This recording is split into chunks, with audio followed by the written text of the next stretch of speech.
ప్రవచన గ్రంథం 28వ అధ్యాయము 14 నుంచి 16 వచనాల వరకు మనము చదువుదాము. దేవుని పరిశుద్ధ గ్రంథంలో నుంచి ప్రవక్త అయిన యెషయా వ్రాసిన ప్రవచన గ్రంథం 28వ అధ్యాయము 14 నుంచి 16 వచనాలు. కాబట్టి యెరూషలేములోనున్న ఈ జనులను ఏలు అపహాసకులారా, యెహోవా వాక్యము వినుడి.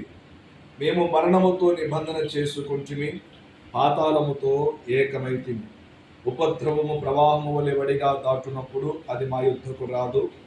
అబద్ధములను మాకు ఆశ్రయముగా చేసుకుంటుమి, మాయ క్రింద దాగియున్నాం అని మీరు చెప్పుకొనుచున్నారే. ప్రభువు యెహోవా ఇలాగు సెలవిచ్చుచున్నాడు, సియోనులో పునాదిగా రాతిని వేసిన వాడును నేనే. అది పరిశోధింపబడిన రాయి, అమూల్యమైన తలరాయి, బహు స్థిరమైన పునాది అయిన మూలరాయి అయి ఉన్నది. విశ్వసించువాడు కలవర పడడు.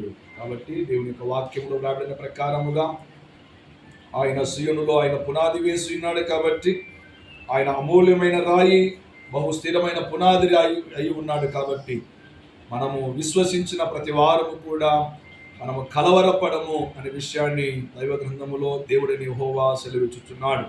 కాబట్టి దినమన ఈ యొక్క ఉపవాస ప్రార్థనలో, శనివారపు ఈ యొక్క ప్రార్థనలో విశ్వసించుతున్న మనము ఏమాత్రం కూడా కలవరపడకుండా, మన జీవితంలో ఎన్ని కష్టాలు, ఎన్ని ఇరుకులు, ఎన్ని ఇబ్బందులు, ఎన్ని శోధనలు కలిగినప్పటికైనా మనకు అమూల్యమైన రాయి మన ప్రభు అయినాడు. కాబట్టి స్థిరమైన పునాది అయి ఉన్నాడు. కాబట్టి అందుకొరకే మనం ఆయనని విశ్వసించిన వారందరూ కూడా కలవరపడమని సెలవిచ్చిన ప్రకారముగా ప్రభు మీద మన విశ్వాసం ఉంచుదాం. మన కుటుంబాల విశ్వాసం కలిగి ఆయన రాకడ కొరకు సిద్ధపడుదాం. బలమైనటువంటి ఆయన సన్నిధి మన మీద ఉంచి ప్రభు తన కార్యం జరిగించినట్లు మనం ప్రార్థన చేసుకుందాం. ఈ వాక్యం ప్రభు దీవించి ఆశీర్వదించునగాక. ఆమేన్.